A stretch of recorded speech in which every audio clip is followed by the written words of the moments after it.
Hey there, Bob here with JD Squared. Thanks for tuning in. This is going to be an instructional video regarding the square tube stabilizer for the XR series of rotary cutters. Now, in previous video, I did one that was called Stabilizers Overview. Check that out, and it will talk about the different stabilizers that are available for the XR12, such as the round tube stabilizer, the automatic one you see in the background, this one, and its bigger brother, the fixed plate stabilizer, and even the structural stabilizer. This video, however, we're going to concentrate on this. Now, what we want to do in this video is answer pretty much any question we think you could ever ask. So, for instance, I will be going over the principles of operation, how to set it up. Why did we design it the way we did? How to initially set it up in the machine, which, by the way, you only do one time, but that initial setup. And then we'll actually cut a live part so you can see how we would use this thing when we're actually in production. We want it to be as comprehensive as possible. So, without further ado, why don't we jump into the principles of operations first? First thing, let's talk about capacity. It has a 4x4 inch working envelope. Almost anything that'll fit into that envelope, for instance, like, 2x2 square, 3/4 by 3/4 square, 1x2 inch rectangle, 2x4, you get the idea, 50 millimeter by 80 millimeter, stuff like that. Within reason, we can process on this stabilizer. Now, when I say within reason, this stabilizer handles both tubing and angle iron. Obviously, if you've ever seen a piece of 1/2 inch angle iron, that stuff is very, very flimsy. It is not going to handle or like the idea of us trying to spin it and it act as a drive shaft to try to turn this. Even though we go to great lengths to minimize the weight of this, I'll take a picture on the back side so you can see where we have CNC'd out a lot of the weight out of this ring, literally trying to minimize that flywheel effect. So bottom line is, that's your envelope, 4x4 inches right there. Now, the next question is, why did we make it infinitely adjustable where it relies on a friction, like how tight we can tighten that 12-inch nut down in order to operate? And it has to do with a lot of experiments that we've done and people we talked to with other machines. If you have a roller system that is synchronous, in other words, the opposing rollers are synchronized with each other when they're moving out, it is almost always built using small spur gears and racks so that they can synchronize each other, right? Well, those spur gears are very small diameter because, not faulting anybody who's ever done this, they pretty much have to be small. And I'm talking small, like thumb small, Well, the problem is, if you put a lot of weight on it, they just blows the gears out all the time. We've heard it buku times, from other people. So we didn't want to even play that game. We also know that throughout the whole world, the majority of cutting is under 4 inches square. Rarely do you have somebody who needs to do a 6x6 or a 6x12 job. We sell a lot of machines for people doing that because we make one of the only machines that will handle that with a reasonable budget. However, the majority of cutting by far is less than 4 inch. So that was the limitation right there. Now, when I say within reason, I already mentioned you can't cut anything super slender like that 1/2x1/2 angle iron. It's just going to wind up. And what I mean by wind up is, let's just say we took a piece of 1/2 inch tubing. Now this thing's rated to go down to 1/2x1/2 all the way up to 4x4, right? So let's just say you're tempted to load up a 1/2x1/2 piece of tubing and you want to start cutting little short 3-inch pieces or something like that out of a 20-foot stick.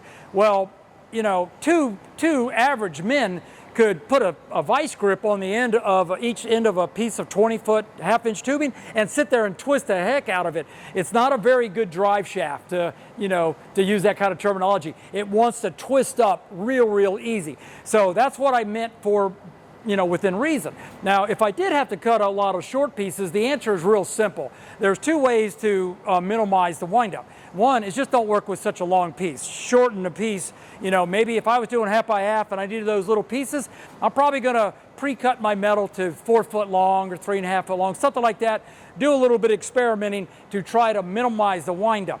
The other thing you could do is turn the rapids down on the control at the machine. So instead of rapiding at 100%, start turning that thing down. And what will happen is when you turn the rapid down, the machine wants to get to where it's got to make that cut in a hurry, right? So it's literally, it zips real fast. Well, that's where you develop your windup in this slender material because of the speed of the machine. Sometimes speed kills, right? So what you do, turn the rapid down, so instead of doing this, maybe we're only doing this right here. That will help tremendously. So if you ever run into the windup problem, that's the only two solutions. There's no other way around it. Now, I believe the other thing about friction, let's go to the opposite end of the spectrum. Let's say you want to cut a piece of 4-inch by 4-inch square, half-inch wall. Well, I'm here to tell you, that's a heavy hunk of metal, right? If you think about it, when this thing rolls to the bottom so that the lower roller is flat, it is literally carrying half of the weight of the stick. Chuck's carrying half, the stabilizer's carrying the other half. Well, if you have a 24-foot stick of that 4x4 half-inch wall metal in your machine, this roller is carrying a substantial amount of weight. Well, it turns out there's a limit to how much friction a 12mm nut can put out and stay in the exact place. And since we figured out, as I mentioned earlier, that most cutting is done less than 4 inches, that's why we limit it to 4 inches. Okay, I think we've talked about the capacities enough. Let's go ahead and talk about the rollers themselves, how to adjust them, stuff like that. We have 4 rollers in the stabilizers. There are 2 upper rollers and 2 lower rollers. These are the upper rollers that are running on the aluminum blocks right there, and then we have the 2 lower rollers. Once again, we will adjust them to whatever size tubing we need. Now, an important thing to remember is you do not want to get them out of sync. In other words, let's just say we're going to cut a piece of, a little bit later I mentioned we're going to cut tubing. We're going to cut a piece of 3x3 tubing, and we're going to make a leg for one of the XR12s. So that means that the opposing sides have to be adjusted for 3 inches. All of them. If we were doing 2x4, we may say we want to adjust these 2 for 2 inches and these 2 for 4 inches. Never ever try to adjust them to where the part is not rotating on its exact center. So that's the first thing we need to talk about. The second thing I need to show you, let me go ahead and I'm going to pull one out. I've got them finger tight now because obviously we're not operating it. Let's get one out. Okay, there's your roller right there. If you notice, we have 2 positions for the all-thread bolt. We have an inner position, we have an outer position. The inner position will allow you to go from 1/2 inch up to 2-inch OD. If we move this to the outer position, which we'll be doing for that 3-inch square tubing, it has a range from 2 inches to 4 inches. So you can kind of see that the only position that no matter where you put a roller in, it's going to work is a piece of 2x2 square tubing. Now, to move to a different position is very easy. You're going to take your impact wrench. Right now you can see we're in the inner position, the inside position. Let's go ahead, zing it out, and what you get is this bolt right here. I didn't zing it out far enough. Wow, I really didn't, did I? Okay, there you go. So we got an all-thread 12mm bolt right here. We are simply going to move it to the outside position. I like to start them with my fingers a little bit before I hit it with the impact wrench. Oops. What did I do wrong? There you go. I'm sorry. It hung up for a minute. I thought I'd messed up. I did it. Anyway, we are now in the outside position. So if we place the roller back into the stabilizer, and you can see where that's as close as she's going to go down. Now, well, let's go ahead and do the other side real quick while we're at it. Whoops, hey, I caught it. All right, let's see here. All righty, I'm going to zing it out also. Okay, there we go. Okie doke. So we have relocated the two threaded bolts to the outside position. There we go, just like that. Now, we will also end up doing that on the inside rollers. So for completeness, let's go ahead and do it real fast. Because like I said, we're going to be doing this 3x3 tubing, 3x3 tubing. Let's zing it out of here. This video is all about completeness. I want you to see exactly how long it takes me to do something. So for instance, when I go and do the installation over there, I'm not going to be cutting in and out of the video to try to make it look like things are quicker than they are. You're going to see everything in real time. All right, let's go ahead and put this nut back on. Now, what we've just done is we basically adjusted the stabilizer from a maximum capacity of 2x2 to a capacity of 2 inches to 4 inches. That's why we can only go down so low. All right, so we've done that right there. Now the next thing we need to do is to go ahead and actually adjust these rollers to their proper position. So let me grab my gauges and I'll show you how we're going to do that. To adjust the rollers is very, very simple. We supply a set of gauges here. Now these gauges are going to take you from 1/2 inch to 4 inch, and we can also make other gauges. So if you are doing metric tubing, for instance, we can make you a custom set of gauges if you want. There is, however, a ruler on the side of all of the rollers that you could adjust yourself to get the idea. Now this ruler clearly can only go over a 2-inch range. So if you're in the outer position, for instance, and you want to cut 3x3 tubing, then you're going to set it at 1 inch. And the ruler I'm talking about is right here, and you would set the pointer at 1 inch, lock that thing down, and you're good to go. However, since we're doing 3x3, I'm going to get the gauge. Now all the gauges are engraved with what size they do. I went ahead and took me a blue magic marker and wrote this on there because I'm not wearing my reading glasses and I can't see a doggone thing. So anyway, I've got it set for 3 inches. The way you adjust it is we're going to use this gauge and we're going to place it on this side of the roller. There's a spring pin right there. So that's where you're going to place it. You are simply going to loosen the nut, run the roller, push it up against the gauge, take your impact wrench and tighten it down pretty good. All right, so that's one. Let's go ahead and we're going to roll to the next one. We're not going to roll, you can roll to this one or that one. You don't want to roll to this one. You want the two that you're going to adjust to be next to each other. So we're going to go ahead and do this one right here. So let's zing this up to there and tighten it down. Believe it or not, we're adjusted. We're ready to go. Put this thing in the machine and start cutting. Now, if it was already in the machine, that's what we would have had to do. So you can kind of see where we didn't sacrifice time by having to use gauges compared to a synchronous roller machine, because they got to sit there and spin them rollers too. So yeah, maybe this took a few, 10, 20 seconds longer, but the versatility is and the robustness is really well worth it. Now, what I'm going to do is what I've done is you just saw, I've locked down 2 of the rollers. What I like to do is I put a mark on the outside of the rollers so I know which 2 are what we call the fixed rollers. Those we will not change. Now, when this thing goes into the machine, unless you have those marks on there, you're not going to know which 2 rollers you fixed because you're going to tighten up the other 2 rollers too. So put a mark on it. Now, we don't do it at the factory because these parts are all generic. We don't want to have, one part that's a different part number, literally just because we stuck a number or put a mark on it. So what I did is on the operational stabilizer, this is a new stabilizer, we're not going to cut with it. We're going to cut with the one we've been using for the last 1.5 years. What I did, I took a punch and I just punched 3 little marks on the outside of it so that I could easily identify those are my fixed rollers and those are the ones I always lock down. Now, why do we do that? The reason is when we load this thing, let me go ahead and move these rollers. Remember, they're just finger tight. Let's move them to the outside. When we load our tubing into the machine, on one end of the tubing, we're either going to use the chuck or we're going to use the jig plate. I'll tell you all about that here in a little while.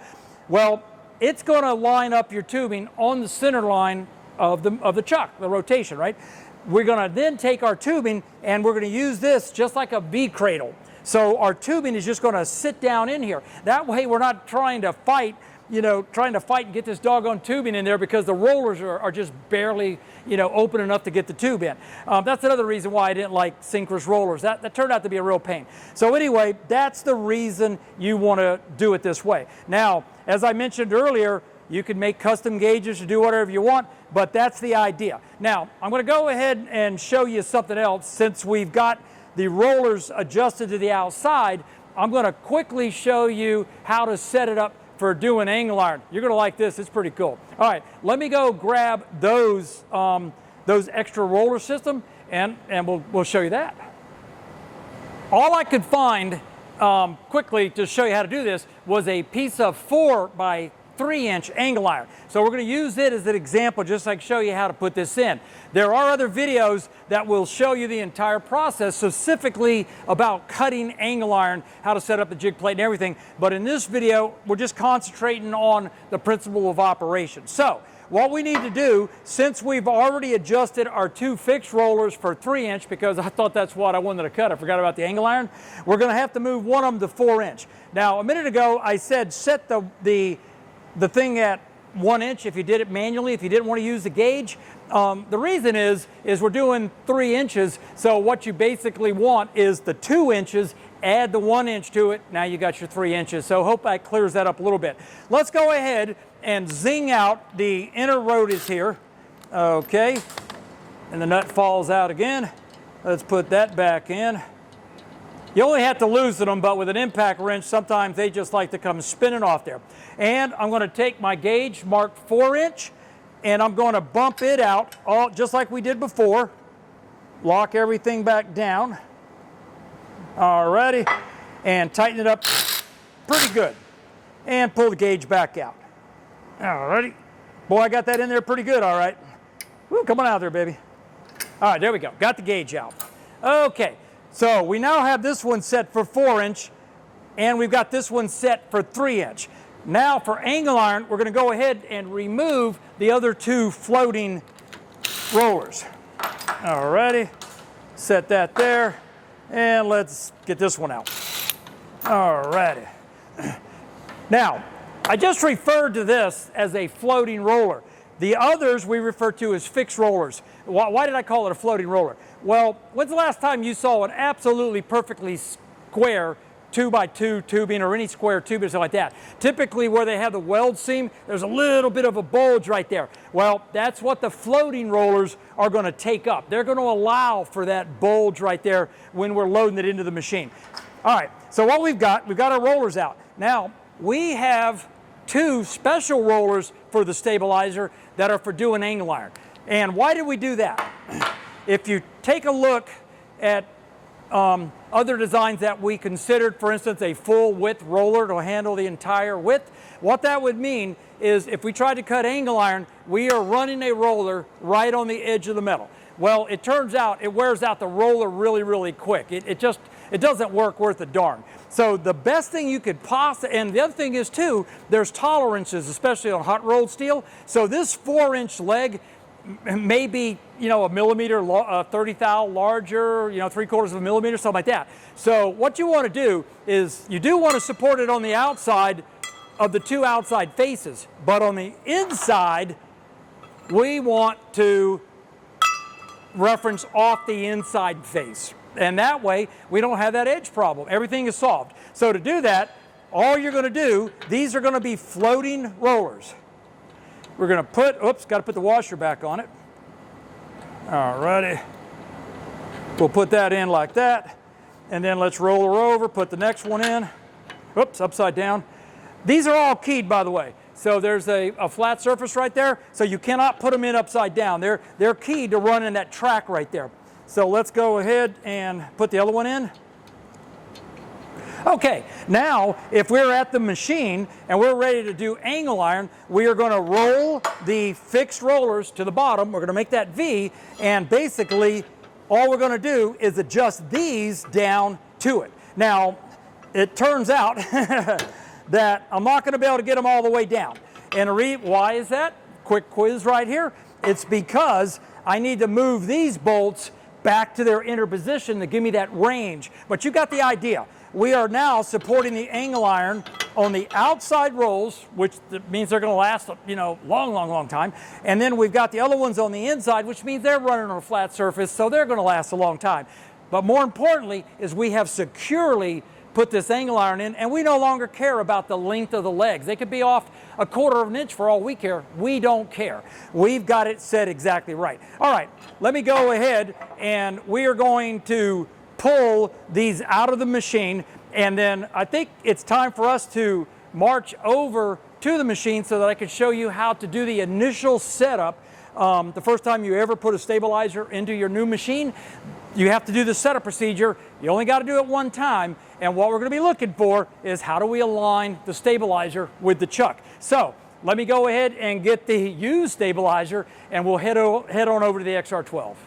I brought the stabilizer over here to the machine. It's an XR12. However, keep in mind, everything that I'm showing you is the exact procedure if you have an XR6. So no worries right there. Anyway, the reason I've got it laying on its side is I want to show you this little adjustable plate right here. And after we place this into the machine, what we're going to do is, after we've got everything lined up with the center line of the chuck, we're going to take this plate and we're going to slide it against the back of the frame right there, and then we're going to lock down these two 10mm bolts using a 15mm socket.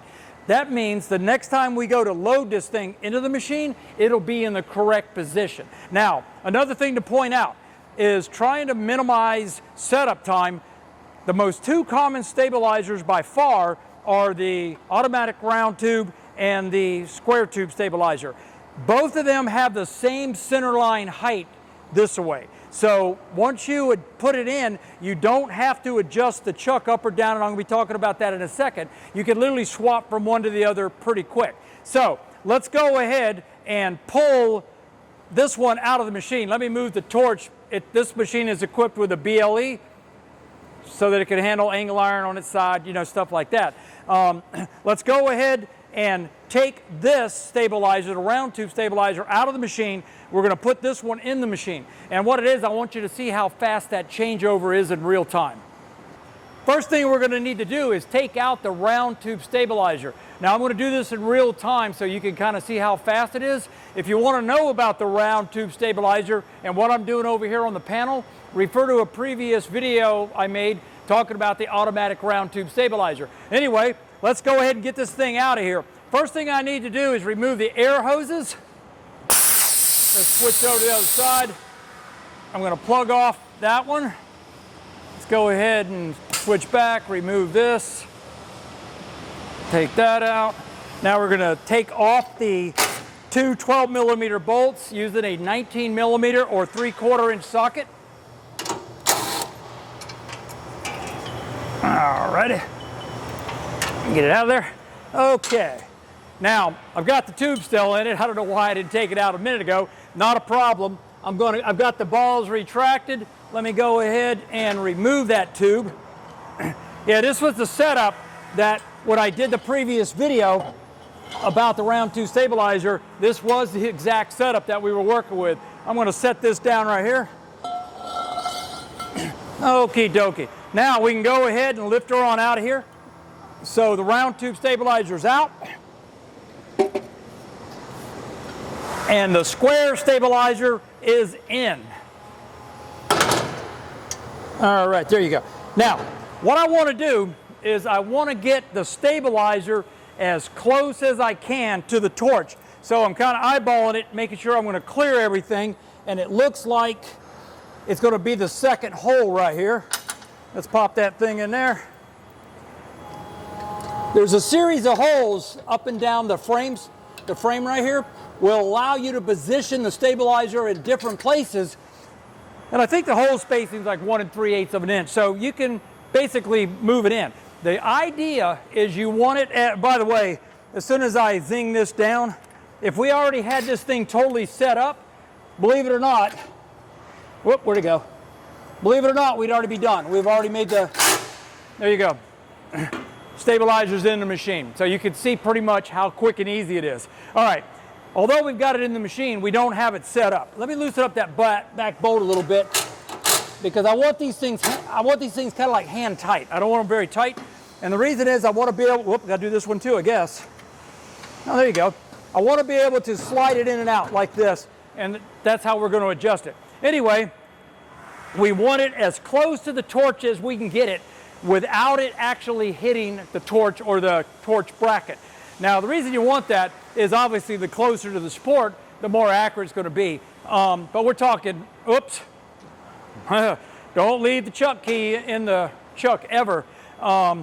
If you do, and you inadvertently rotate that chuck, and that chuck key hits a solid part of the frame, it's going to snap the belt out of here because that motor is a super powerful motor, and it'll snap that belt. So don't leave the chuck key in it. That was my bad. All right, anyway, where were we? Oh yeah, let's try to stay as close as we can. Now, this machine is equipped with the BLE, that's the beamline emulator, and what it does, just so that you'll have an idea, it does this right here. It allows us to tilt the torch different ways so that, for instance, we can cut angle iron on a special setup that we have that's the subject of another video called the structural stabilizer.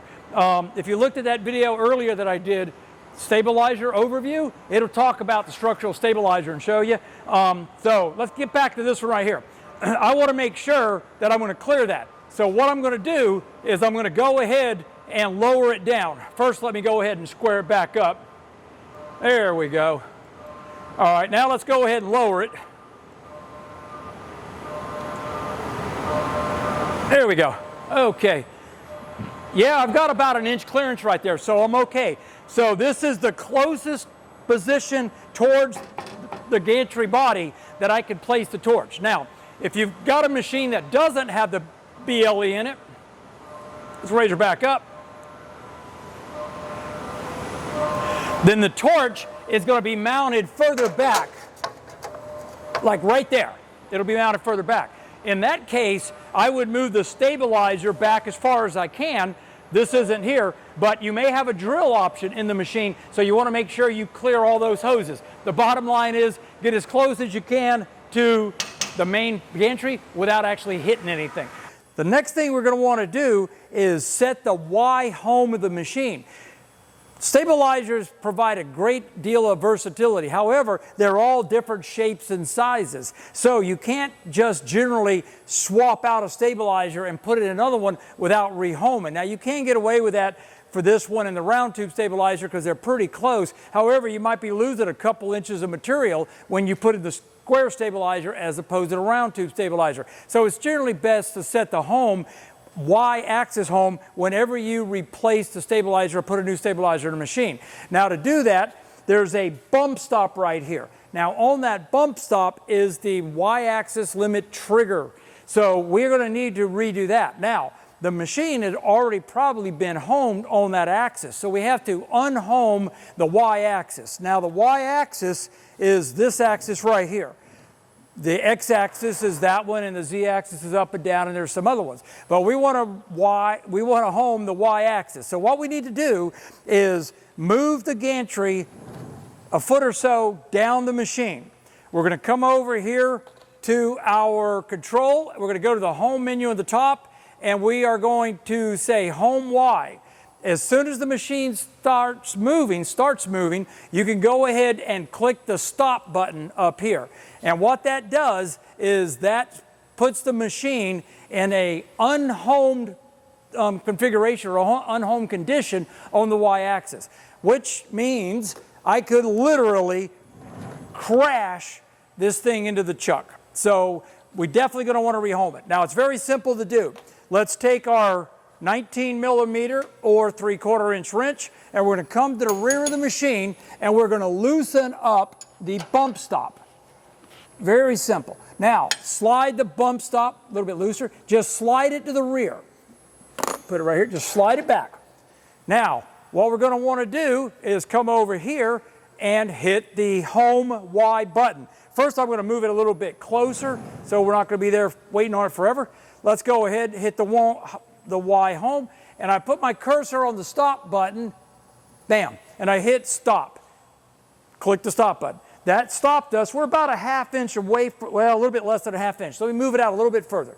All right, now we're about a ½ inch away from the chuck. I'll take a picture of it for you. Let's go back to the rear of the machine again, and we are going to move the bump stop all the way forward so that its the rubber bumper is against the frame. Push it against the frame, line up the block, and let's tighten her back down. Now you're going to want to tighten this very tight. I mean, put some oomph into it, because this is the stop. This is what's going to stop the carriage or the gantry from crashing into the chuck if you kind of forget to home it. Now, once you home it, that can't happen. All right, now what we need to do is simply move the gantry away from the home position and click the home Y-axis button again. And there you go. We are homed. Now, there's a complete video that talks all about adjusting that bump stop and why you have to do a very short video. Check that out if you need to. All righty, let's move on to the next step. I'm behind the chuck right here, and what I want to show you is we have 4 nuts right here. 2 of them on the top have black caps pushed on them.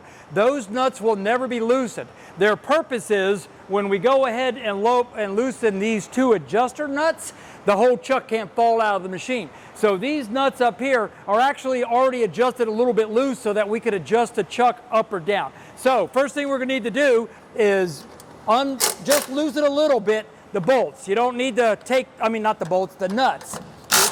You don't need to take them off. You just want to loosen them like I just did. Now I am able to adjust the chuck up or down using a 30 millimeter wrench on this nut right here. Can't miss it. It's the only 30 millimeter wrench in the 30 millimeter nut in the machine.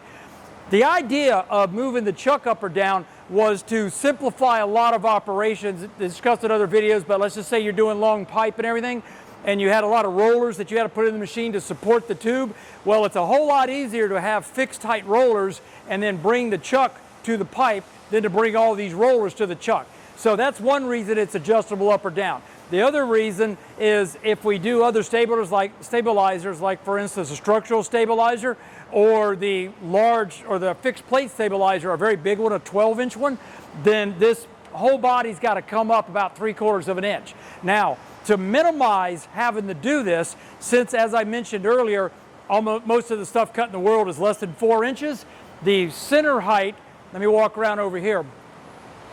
The actual axis of this, the center height, is the same as it is on the round tube stabilizer. So that's why when I put this in and I said, if this thing, once we get this thing completely adjusted, we would not have to do anything else. We could literally unbolt one, put it in, lock it down, and go. So we have to adjust it up or down. Now what I'm going to do is I'm going to, even though it's already adjusted for that round tube stabilizer so we know it's in the right place, I'm going to go ahead and loosen this and lower it down. So let's go ahead and do that. Now when you adjust it up or down, I've got slots on the side over here, and you can actually put a 3/4 inch rod right through the slots here, and that will help you lift it up or down. If you see it going up or down right there, if you need to do it, and that way you're not going to sit there and spin this nut forever. I'm only going to be dropping it down a little bit, so I don't have to worry about that. So what I'm doing by loosening this nut right here, I have actually misaligned the chuck now with the center of the square stabilizer and also the round tube stabilizer. However, once we get it adjusted, I'll be right back to where I need to be, and away we go. Another point to consider is it's not ultra important. Let's just say we were off a little bit, I don't know, 1/16 of an inch, half, 32nd of an inch, millimeter, something like that. It's not really going to show up in the finished cut. The closer you get to the chuck, of course, there'll be a difference, but you're going to be hard pressed to measure the difference. So don't knock yourself out worrying about, oh, it's off just a little bit. It's not a big deal at all. Okay, we've got everything loosened. Let's go ahead and move back to the front of the machine, and I got to show you what the process is of actually relining it back up. We're going to need a gauge block in order to set the stabilizer. What I've got myself here is a 2x2 piece of solid steel, about 10 inches long, and I'm going to place it into the chuck. Now if you notice, right here we have the coolant injection tube. We're going to have to slide it out of the way. So using a 4 millimeter hex key at the rear of the machine here, I'm going to loosen it up, and I'm just going to pull it out of the way. That's going to allow me to place the chuck, or the square tube into the chuck. I want it sticking out, I don't know, 4 inches or so. This is a little bit more than that, but 4 inches in that range would probably be about the minimum you'd want. I also like it, a piece of tubing that can be completely grabbed by the jaws, the entire length of the jaws. That makes sure that it's relatively straight. Now, what you're going to need to do is you're going to want to eyeball it or even measure it if you got an OCD, where you want this distance from the edge of the metal to the jaw even on both sides. I'll be honest with you, you can eyeball it probably pretty good. Yes, it's pretty good. What you don't want is to have it cocked off center. All right, so we'll snug that up. Now, coming over to the control panel, let's go ahead and put our level on it. And all we're going to do is, using the delete and the insert keys, we're going to rotate it until, let me find it, I don't have my reading glasses on, so, oh, here we go. Whoop, wrong way, let's go delete. We're going to rotate it until the level says we're pretty vertical. Alrighty. All right, now, I got the rapids up a little bit too high. They're 100%. I'm going to go ahead and drop them down to 5% right here so I can get a little bit finer control. Oop. All righty. Now, another thing you could do too is don't use continuous rapids. Go into incremental mode. So if I want to, I would turn off continuous jogging and I would go to like 0.01. So every time I hit the insert or delete key, instead of continuously rotating, it's only going to move in increments. That makes it much, much easier to get it centered. Might have it a little bit, let's crank it up one more. That one's a little bit slow. All right, let's go. Oh, wrong way. Okay, that's really, really good right there. All righty. So what we've got now is a square gauge in the chuck, and it has been leveled. Now, a quick note. Let's see. All right, a quick note. You could have used a piece of 2x2 tubing. The reason I like to use a solid piece of cold rolled for my initial setup is, one, I have this giant machine shop here, so I happen to have it available, but also a lot of times square tubing isn't really that square. Sometimes it could be off a little bit, but so let's say you were going to use a piece of 2-inch square tubing. And by the way, 2 inches is the size I like, because no matter where the jaw, that little bolt I was showing you earlier, to go from the range from 3/4 to 2 inch or 2 inch to 4 inch, they both have one thing in common, and that's both of them can go to 2 inches. So that's why I like to use 2 inches. Now, let's say you put a piece of 2-inch tubing in this thing. If you look at the weld seam on the tubing, you're going to want it facing up, and then you should be fine. Alrighty, so let's go. The next thing we're going to want to do is bring in the gantry so that we can go ahead and do this. I'm going to need to reposition the camera for that. I'm going to go ahead and set my 2 fixed rollers. Remember, those are the ones that I had put the mark on it. Let me pull it out of here and show you. I had just put little marks on the end so that I could identify 2 of the rollers as being the fixed rollers. And you're going to see why that's important here in a little while. So, since we had put a 2-inch block in the steel, we're going to set the stabilizer for 2 inch. So I take my 2-inch gauge, or the gauge. Each gauge has 4 different settings. And as I mentioned earlier, they're actually engraved in it, but without my reading glasses, I can't see it, so I wrote the number 2 on it. So let's go ahead, place it between the pin and the roller, pull it up, and zing it down fairly tight. You want these in there pretty good. You don't want them to come out. So let me get this out of here. Yeah, she's in there pretty good. Okay, that one there is locked in solid. Let's go to the next fixed roller, this one right here, and we'll do the same thing. Adjusting these things is very, very fast because of the gauges. And there we go. So we've got our 2 fixed rollers adjusted. The next step is we're going to be needing to go ahead and move the stabilizer towards this right here. In order to show you that, I'm going to need to reposition the camera. So let me do that. First thing we're going to need to do is to go ahead and take our one of our fixed rollers and roll it to the bottom. We want the other fixed roller facing the front here. You'll see why in a minute. Now, let's go ahead and take the keyboard, and a quick note on travels of the machine. If we press an arrow key, just the arrow key, we're going to move slowly. You can see it moving slow. If I hold the shift and the arrow key, now we're going to move much faster. If I hold, that's the medium speed. If I hold control shift down and the arrow key, now we're moving full speed. So let's go up medium speed to it. Let's go to slow speed, and we are going to bring it in. All right, did you see it kick right there? It's centered on that, which tells me that this here is going to be too low. So anyway, let's go ahead, bring it in very close to the chuck, less than ½ an inch, 10 millimeters, something like that.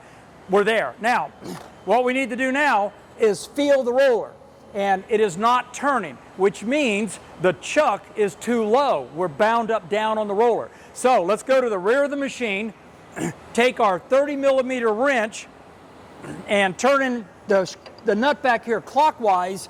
I am going to do that until I can feel the roller just starting to, oh, that was it right there. Yeah, it just started to spin. I only put 2 little 8 or 6 turns on it, and we're already there. Remember, I was mentioning the center height of the square stabilizer has been specifically designed to match the center height of the automatic round tube stabilizer, them being the most 2 common stabilizers. However, having said that, it's not a perfect world, so you may be off, 20 thousandths of an inch. It makes no difference. We're fine. Okay, so what we can do now is go ahead and re-lock down the chuck right here. Let me grab my wrench, and I'm going to take my 19 millimeter socket or 3/4 inch socket, and I'm going to tighten up those 2 nuts on the back side. Okay. Now we have the chuck adjusted in the vertical position to match the stabilizer. What we're going to do now is we are going to back off the stabilizer. Let's back it away here. Okay, and we are going to, oh, I'm sorry, I didn't have to do that. It's early in the morning, I'm sorry. Okay, what we got to do now is this whole thing can move sideways, right? All we have to do is bump this against the square block, make sure it's the fixed roller, and go ahead and tighten down, once again, 19 millimeter socket, tighten down the stabilizer in position. Let's switch over to our 15 millimeter socket, and that little adjuster plate I was telling you on the back side, that will be our bump stop for the future. Let's go ahead, slide it against the frame. Get over there. Gotta loosen it up a little bit more. Alrighty, and all you do is you bump it against the frame and then tighten those 2 bolts down. Alrighty, I'm gonna walk over and verify that the bump stop is against the frame. It is. And now we can pull away. That's it, we're done. We've got the stabilizer has been centered with the chuck, and from now on, whenever we're going to use this stabilizer, we're literally just going to pop out these 2 end bolts that are actually the mounting bolts, take it out of the machine, put another stabilizer in, and away we go. It's that simple. This is the jig plate. Now this jig plate's been around here for 3+ years. A little bit of rust on it, never hurts a thing. Scotch-Brite it off if it bothers you, but it won't hurt anything. Now the jig plate is a plate that comes with a series of blocks and all, and it is designed to be configured to like different angle irons, C-channel, square tubing, rectangle, anywhere you want. But its main feature is that it has large flat areas. So when we put it in the chuck, on the back of the jig plate, there's flats machined into it, so that when this thing is running, we're perfectly square. We're never going to be tilted. Now, how could that happen if we didn't want to use a jig plate? Let's just say we wanted to use the chuck. Let me go ahead, grab my keyboard. The insert and the delete key will rotate the chuck. So let's go ahead and rotate the key up so that I can put the key on it. And I'm going to show you something here. If I loosen this up, remember we got this thing pretty square with the chuck, but if I loosen this thing up and I turn it and I tighten it back up, I'll take a picture of it, we are way crooked, yet we're locked in. Now, unless you're going to load your square tubing in this thing every time and eyeball it, is a very good possibility this could happen. Now, eyeballing it isn't that bad of a thing. It's, when you're plasma cutting, our machines have automatic torch height control. So if the tubing is a little bit crooked, the torch height control is going to make up for that. Where you don't want it crooked is if you're drilling holes, because if you have a piece of metal, in fact, let me take it out of here. We got to take it out anyway. Always remove the key from the chuck. Never leave it in there. Let's just say here's our metal right here, and we're squared, and we're drilling here, right? Well, if she's cocked a little bit, I'm exaggerating as all heck, but if she's cocked, you can see our drill location is off, and we can skip down the part. That is why we recommend using the jig plate. Now, let's go ahead and we'll put the jig plate into the machine, and that's pretty easy to do. Let's run it in. Remember I mentioned it's got flats right here? So let's let her in, set her in here. Alrighty. Now, the same thing with this. Jiggle it a little bit. You don't want it to be loose or move, and you want to push it against the chuck all the way, and then tighten it down pretty good. Place the key in its tray. We now have the jig plate into the machine. Now, we had pre-adjusted the jig plate for 3-inch square tubing, which is what those legs are made out of. The next thing we need to do is go ahead and adjust this for the 3-inch. So I'm going to grab my 3-inch gauge, this one right here. Once again, 19-millimeter wrench. I'm going to go to my fixed rollers. I'm going to break them loose, move it up. Whoops, got a little clumsy there. Let's see, put the nut back on there. Alrighty, put the 3-inch gauge between the pin and the block, push it up to it, lock it down. Alrighty, take the gauge back out. Sometimes I get them in there pretty good. Alrighty, let's rotate to the other fixed one. Do the same thing. We're going to break it loose. This time I'll try not to get the nut to come off. There we go. Put the gauge in, bump her back, and let's lock her down. I don't have my reading glasses on, folks, so bear with me, please. All right, here we go. Okay, we've now readjusted the stabilizer for 3-inch square tubing from 2 to 3. Pretty easy to do. Okay, at this point, we are ready to go ahead and load the tube, and then we're going to do an operation called, we're going to, what would you call, orientate the tube, all right? So let me reposition the camera a little bit. Kind of want you to see a different angle on that. This is the material we're going to cut, 3x3. We've already set the stabilizer, so we've got that V pattern, the fixed rollers at the bottom. We need to do the same thing to the jig plate. So what we're going to do is we're going to rotate it so that the 2 adjuster bolts are facing up. Let me go ahead using the delete alt key. Let's go the other way. Alrighty, and there we go. So the 2 clamp bolts, there's one here and there's one here, and we've got another V. Next thing we need to do is run out the machine a little bit. Now we can go ahead and place the tube into the stabilizer.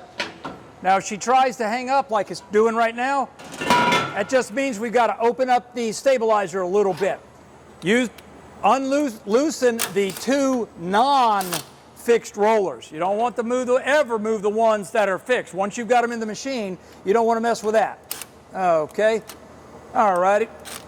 So I just opened them up a little bit. Let's well, I hope Ryobi makes a good tool. I just dropped it. All right, there we go. 2 fixed rollers on the bottom. Let's place the tube into it, and then all you got to do is lay it into the jig right there. Take your 6-millimeter hex key. Well, that's an 8-millimeter, so let's grab the 6-millimeter. And we're gonna run it down. We're gonna push it back, and we're gonna run it down. All righty. Now, tighten these up fairly good. I mean, you don't got to go bonkers with it, because being a flat, being 3x3, you could push in the sidewalls. If you're worried about that, just put a small piece of metal in the back there between the bolt and the tubing would stop that. All right, now what we've got here, we've got our tube in our jig. All we need to do now is pick up our Ryobi and loosen up the outer floaters, right? The ones that float right here, and just literally let them lay down on the tube. Just let them fall down on the tube. And these are the two rollers that are going to make up for any kind of a bow or anything that you might have on the tube right there. All right, let's do the same on this one right here. And that's pretty much it. We've gone ahead, our tube is now loaded, and if you look,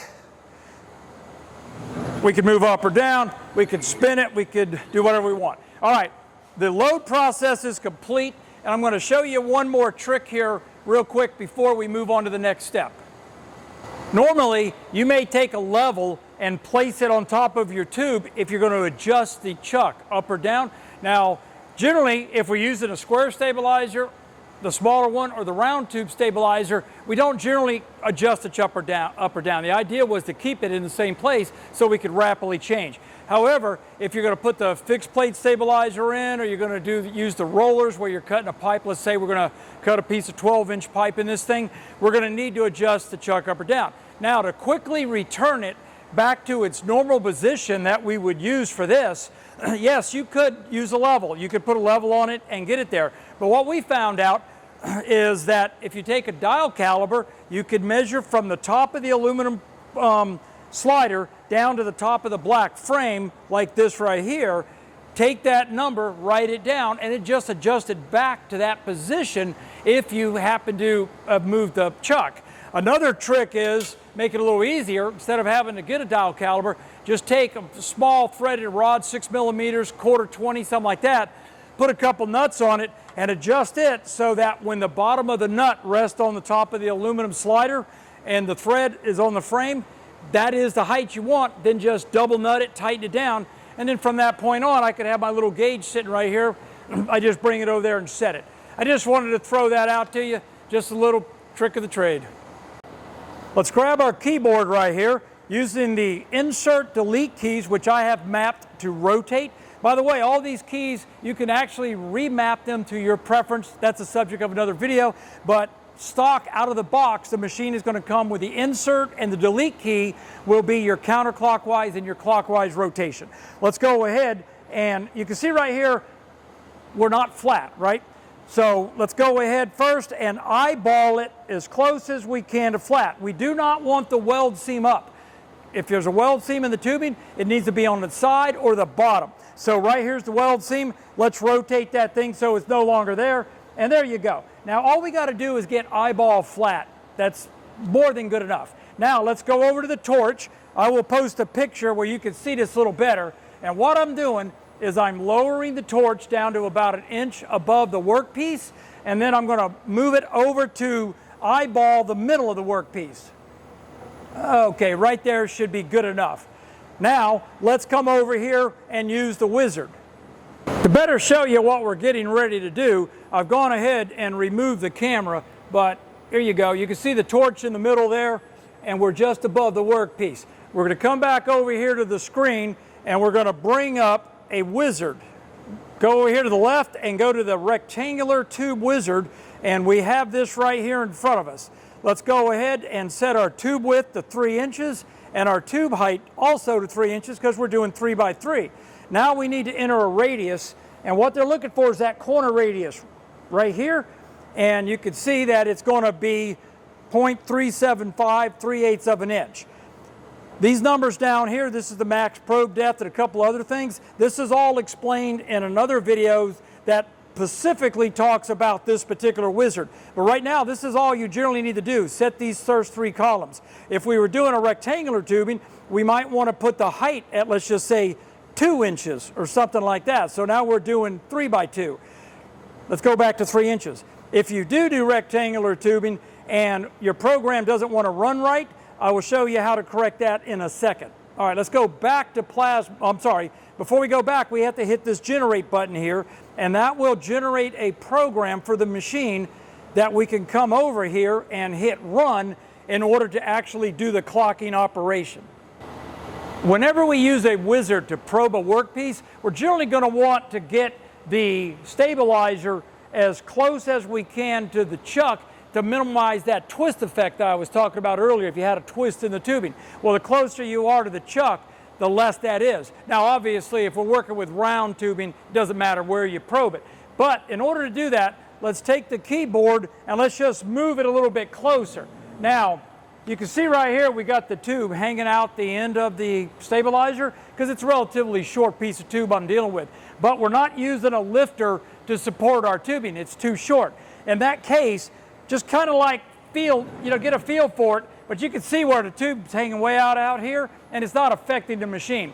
If I had a complete 20-foot section of tube in the machine, then I was probably going to want to use a lifter to hold the tube up. That's the subject of another video. All right, let's go ahead now and actually hit the run button, which will run our program. I'm going to go ahead and remove the camera so I can show you a close-up view of what the machine is actually doing.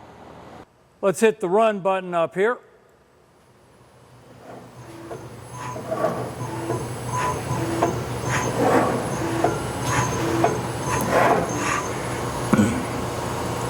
It's now probing for the center line of the chuck. Now this is the exact procedure on any of our rotary cutters.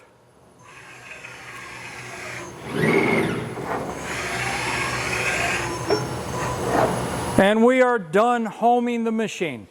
All right, let's go ahead and move the machine back down. I'm going to use the page up button to raise the torch. Quick note, I don't know if I mentioned it earlier, this machine has got the tilt head BLE, that's an option. The standard machine comes with a fixed floating head that's further located back. The procedure I just showed you is identical. All you're dealing with is the torch. Now, I mentioned earlier that you might have an issue if you go to a rectangular tubing.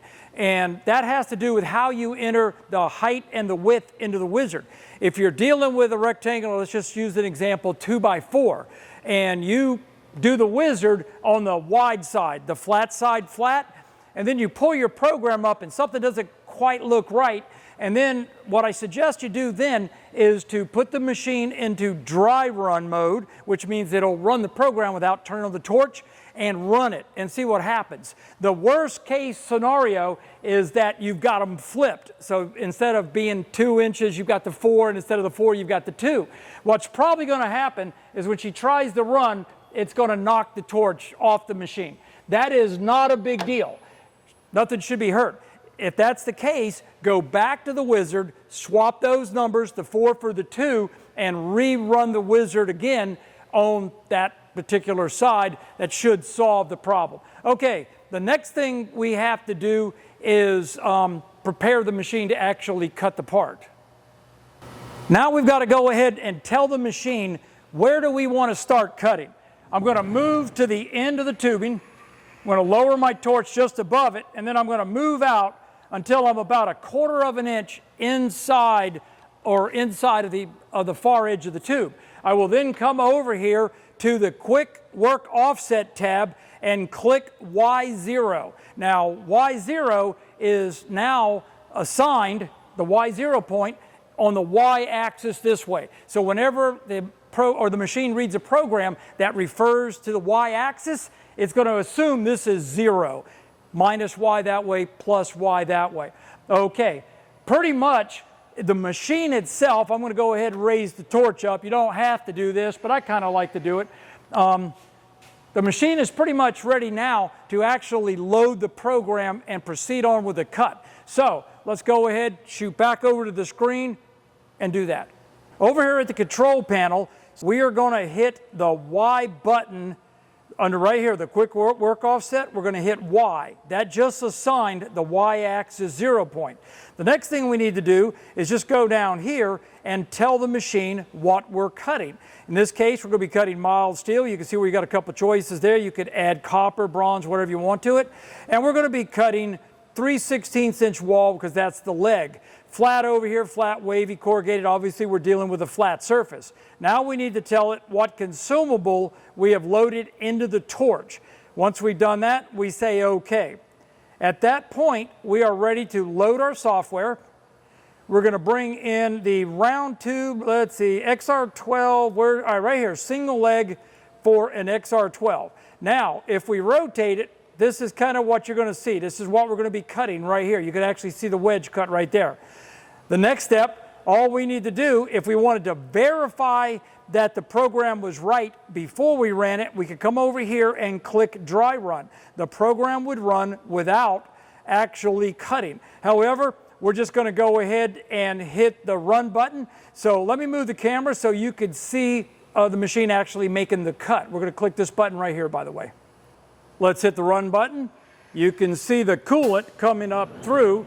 The machine moved over. I had moved the head down a little bit so you could see it return to its spot.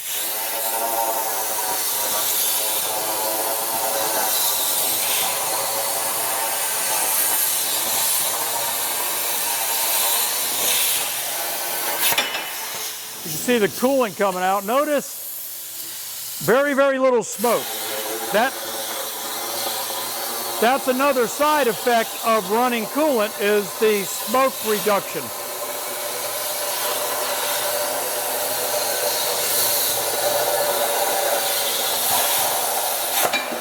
Another benefit, of course, is a better quality cut.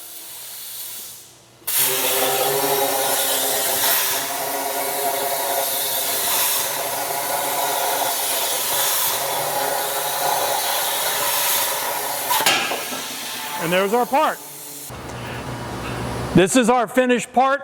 All we got to do now is bend in the wedges, weld it up, and we got ourselves a leg for an XR12. I like to go ahead and in completeness, we've cut square tubing right here.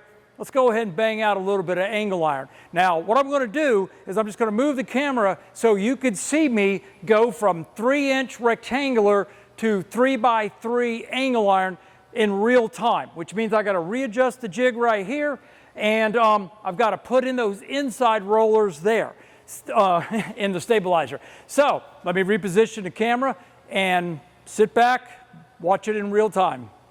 First thing we're going to need to do is rotate the stabilizer so that those two fixed rollers that we used as a V are on the bottom.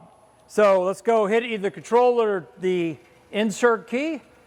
I'm going to look and make sure this isn't marked. So we have our two fixed marked rollers on the bottom. Now, let's go ahead and loosen up the jig plate right here using a 6mm hex key wrench. I am going to loosen that up. I'm going to loosen this up. These are the clamp blocks. There's two blocks that are fixed of what we have our phase to. The other two are off the part. They're the clamp blocks. We got them loosened.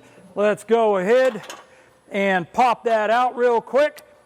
You're going to be using a 10mm hex wrench, and let's zip it out here. There goes one. There's another one. That's what these look like right there, just little blocks with a set screw, a couple of 12mm bolts. Let's set that there. Let's get the other one out. Alrighty.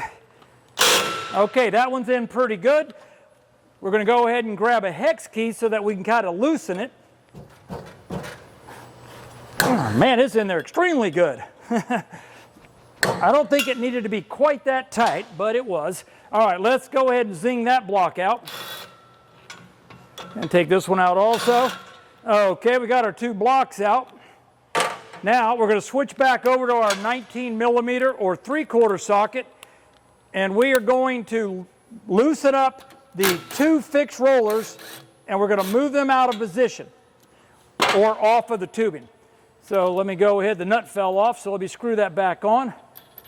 All righty, and I've just basically pulled the roller all the way up. Let's do that same to the other side. There we go. That time the nut didn't fall off. Now we can simply remove the tube out of the machine. So let's go ahead and grab the 3-inch angle iron that we're going to work with. Now you see why I have the V's set on the bottom. Let me go ahead and move out the stabilizer a little bit. Now, so we've got it set down in the V's. What we need to do now is actually completely remove these rollers.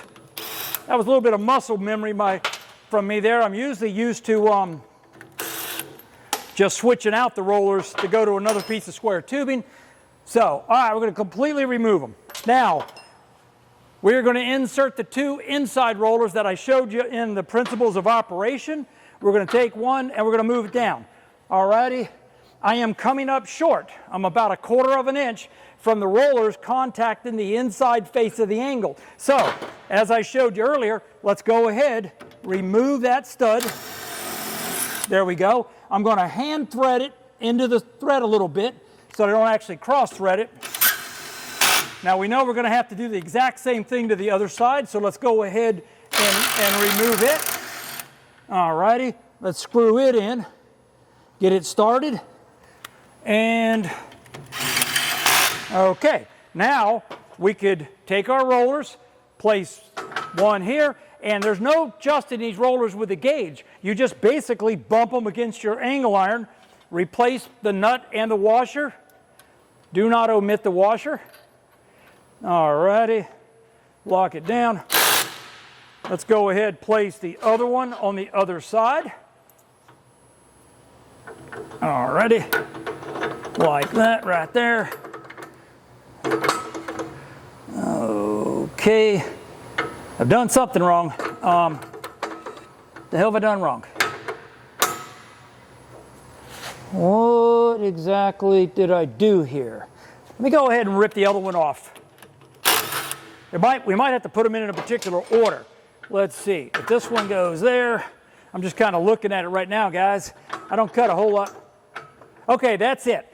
You want the, I'm kind of glad that happened. If it happens to me, it's going to happen to you. If you look at these two, I'm going to try to get closer and hopefully the doggone auto zoom will work. If you look, this one is pretty symmetrical, but this roller has been offset. We need to put the symmetrical roller, the one that isn't offset, on the lower setting. In other words, we don't want it on the perch. So let's put that up. I'm really glad I made that mistake, because better to show you how it's done right off the get-go than to have you make a phone call. All right, now it went together perfect. Apologize for that, but like I said, I don't do this every day. Okay, there we go. We've got the stabilizer is now set up. What we've got to do now is return back to our 10 millimeter hex socket right here, and we're going to replace the blocks on the inside. Now, I've got my doggone coolant tube is sticking out a little bit into the faceplate because we were cutting a hollow structure, and you always want to run coolant. We're going to just simply retract it back a little bit. We have the full face. Now, I'll take a picture of this too so you can see exactly what I'm doing. I'm going to back off the set screws with my hand a little bit, and the idea is we just want to place them into the machine like this right here so that we can tighten down and grab a hold of the inside of the angle iron. All right, so we'll get that one in there. All right, let's run it in. All right, it popped off my socket. Woo, brutally humid out here today. All righty, let's go ahead and take the other one and we'll position it in the other side. Now, these blocks have an offset set screw. This is all discussed in the video talking about jig plate, so you really want to watch that video if you can. All right, let me back this one off. I'll place that in the machine. If I can ever find it, there we go. All righty, let's get this one in. Okay, let's zing them on down. 1, 2, all righty. Come on out of there. All righty. Now, let's go ahead using our 6 millimeter wrench, and we're going to go ahead and tighten them down. I see that I've got one of the blocks backwards from what I just told you. The only reason they're offset is in case you did want to use a 12 millimeter hex bolt and not a socket. Let's see here. All righty. Now, what you do is you snug up one, break it loose so it'll set, do it again. The idea is get it firmly set. We tighten it down. All righty. There we go. Let's see how we did. All righty. There you go. We're spinning angle iron. Let's go ahead next, and I'll go create a program, and then we'll load that program, and we'll cut this part. Woo! Am I sweating? All righty. I'll be right back. I've gone ahead and created a short little connector program about 3 inches long that we're going to cut out of this 3x3 1/4-inch wall angle. Now, you've got 2 ways you can load angle iron. So if I was to rotate this, we could rotate it and start the program where this leg is facing the front of the machine. Or we could have done it to where this leg is facing the rear of the machine. Now, when I created that program, I created it in this fashion right here, with the leg or this leg facing the front of the machine.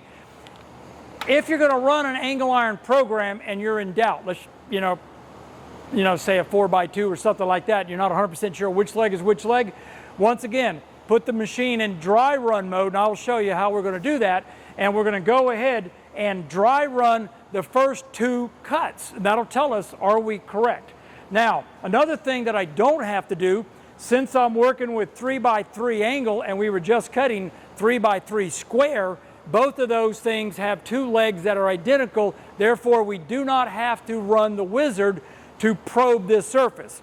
If I was cutting, say, 4x2 or something, then you would have to, because now you are going to change the surfaces, their distance away from the center line axis of the chuck. But since we're doing 3x3, we don't have to do that. All right, I'm going to go ahead and move the gantry to the end of the part. I'm going to page down until I'm just above it, and then I'm going to move it in to where I'm about 1/4 of an inch from the inside. All right, let's switch over to the control panel so I can show you how to load the program and do the other settings that we need to. Okay, this is the setup we did for the 3x3. You can kind of tell the cuts right there. Let's go ahead first and reset under the quick work offset, let's reset our Y0 point so the machine knows where to cut.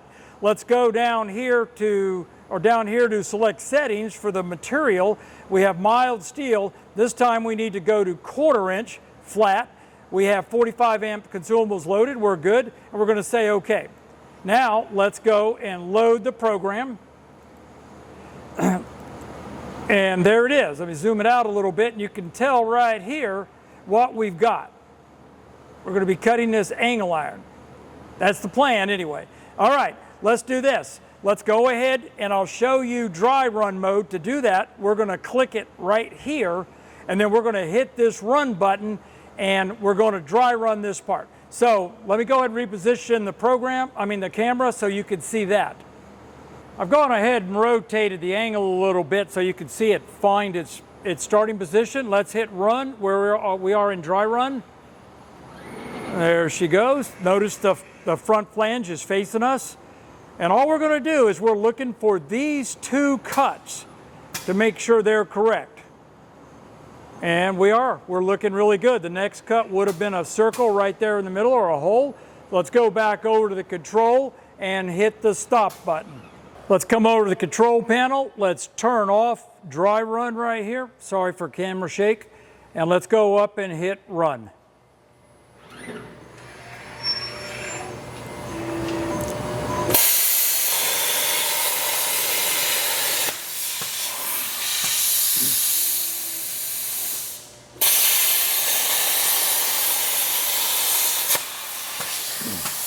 Sometimes with angle, it doesn't fall apart at the intersection or at the corner. It won't automatically fall out. We just have to tap it with our hammer and she'll fall out, no problem.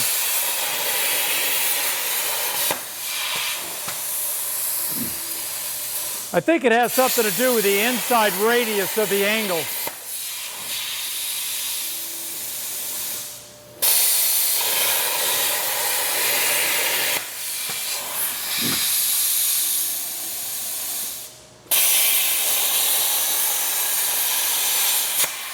Alrighty, let's see here.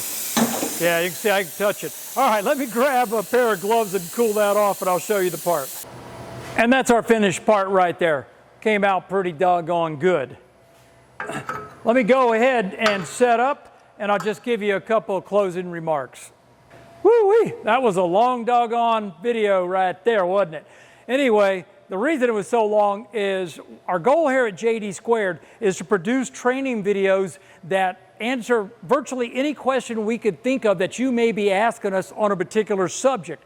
I think we've accomplished that in this I know it's over an hour 20-minute long video.